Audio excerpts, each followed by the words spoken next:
Hey there, it's Jastine and welcome back to my channel, guys! Whew, super init, no? Summer na kasi.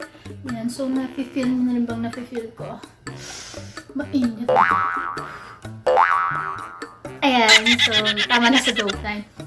So, ginawa ko tong video na to kasi nga nagtitrending siya ngayon. Itong coffee na to. Ano ba tawag dito? Jastine Delfin!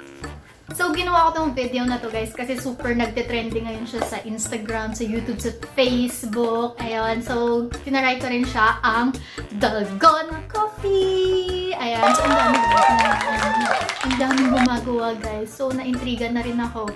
At gusto ko rin siyang i-try. At, syempre, kung masarap ba talaga siya. And, ayun. So, sana sabay-sabay tayong mag-invento, mag-mix-mix nitong drinks na to para ma-ibs na ng ating pag-iinit. Ganun. So, yun guys. Kung ready na kayo and ready na rin ako, let's get started in 3, 2, and 1.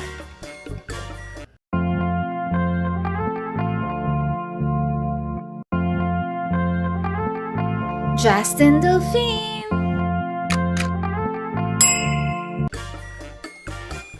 Hi guys! Let's start with the ingredients. First, kailangan natin ng mixing bowl. Ayan. So, mangkok. Kahit mangkok na basta malalim.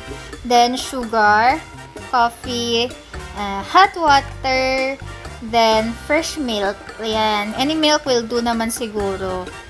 Then, kailangan din natin ng ice. Yan. So, nilagay ko na dito sa, insulated natin. Insulator na para hindi siya agad matunaw. Tapos, kailangan din natin ng, syempre, glass. Paglalagyan natin later. Then, scissor para panggupit dyan. Then, lastly, wire whisk. Kung meron naman kayong electric mixer, mas mainam. Kasi mas madali nating ma-mix later. Ayan. So, first, ihalo muna natin lahat ng dry ingredients. Kasama na yung hot water, syempre. Ayan. So, unahin na natin tong sugar. So, ang nilagay kong sugar is brown sugar. Then, 2.5 tablespoon ang nilagay ko dyan. It depends naman sa inyo, guys, kung anong prefer nyong tamis. Kayo na lang bahala. Basta, yan, lalagyan niya lang siya. So, parang 1:1 ratio ang ginawa ko. Ganon din ang coffee ko. 2.5 din siya. Then, yung hot water, ayan. Hot water ko nasa 2 tablespoon nata. Ayan. So, pang ano lang siya. Lagay natin yan para tunawin tong coffee and yung sugar. So, kukuha muna ako ng spoon pala. Ayan. Kalimutan ko. Then, ayan. Imimix lang natin siya, guys, hanggang sa matunaw siya. Mix, mix, mix!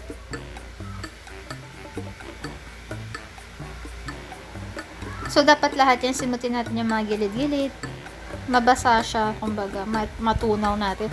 Hot water, guys, ang gamitin ninyo. There you have it. Ayan. So, dapat ganyan-ganyan siya.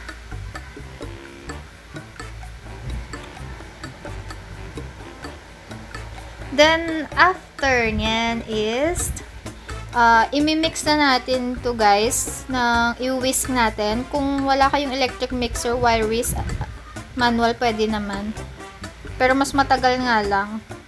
Yan. So, let's mix it.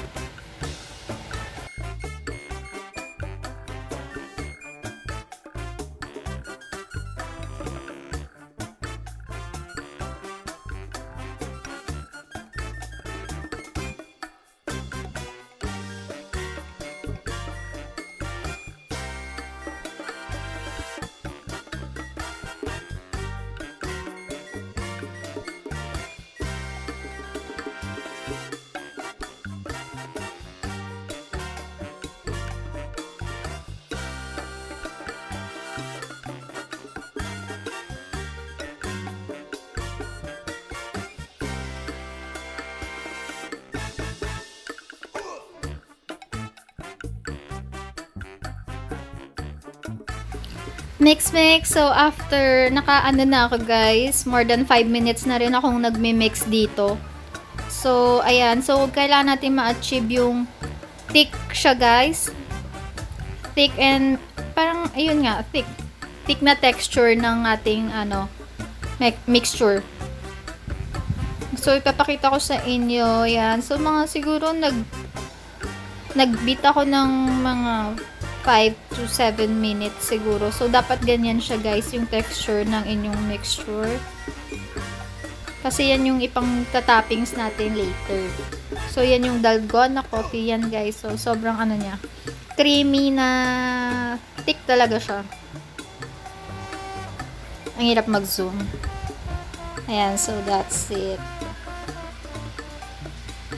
Hindi dapat, guys, yung bagsak o sobrang basa. Labsak ba? So, dapat ganyan siya. Actually, pwede ko pa yung i-mix talaga para umalsa palalo. Pero, okay na para sa akin yan.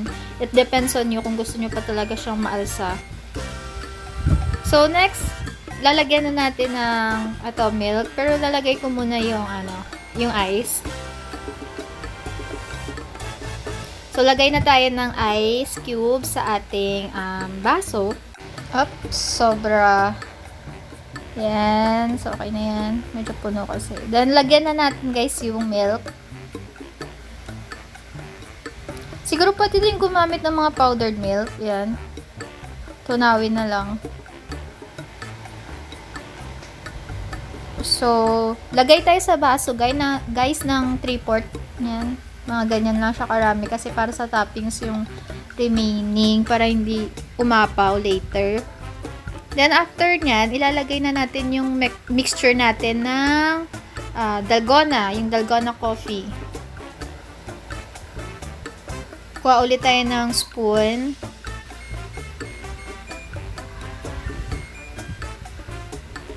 So, itatoppings lang natin to, guys. Ayan, kita nyo, super creamy and thick siya. Wow, ang sarap. Na-excite akong tikman. So, lalagay lang natin to, guys, sa taas.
So, para may originality naman, guys, lalagyan ko siya ng toppings ng Milo or yung chocolate powder, kung anong meron sa inyo.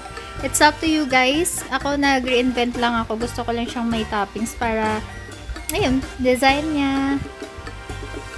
At maka-add din sa flavor ng coffee.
And there you have it, guys. Sana nag-enjoy kayo sa magtimpla ng mix na to, ng Dalgona coffee na to kasama ko. And ito na siya. Oh my gosh. So I'm also excited to try this one. Super creamy niya at sobrang dali niya rin lang din gawin. So ayun na guys, nag-try din ako bago ko pa i-film to. Nag-try ako ng 3-in-1 coffee. Hindi siya effective. Hindi siya yung nagiging sticky talaga yung mixture. Unlike sa coffee lang talaga na separate din sugar. So, dapat guys, talaga, coffee. Ang, nyo, hindi yung 3-in-1 or yung instant coffee. So, separate dapat talaga na coffee and sugar. Then, i-whisk natin. Ayan. So, pwede din naman yung manual na pag-whisk. Yun nga lang, mas matagal siya guys. Unlike pag naka-electric kayo, sobrang dali lang. Siguro mga 5 to 6 minutes, 8 minutes, okay na siya, na-achieve na natin yung thickness niya and creaminess and the Dalgona coffee, guys. Ayan. So, nilagyan ko siya ng guys, toppings na Milo powder, chocolate powder. Ayan. So, ganyan siya, guys. Ayan. So, sana nag-enjoy kayo, guys. As much I enjoy filming it. And if you do like this video, please give this video a thumbs up. And don't forget to subscribe to my channel. Hit notification bell para update kayo sa mga next videos natin. Ayan. So, may pang na tayo, guys. Booster na nga ating summer. Bye! See you in my next video.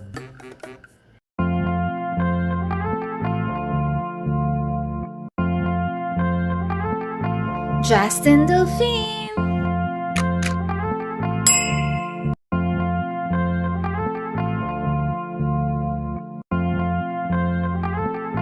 Jastine Delfin.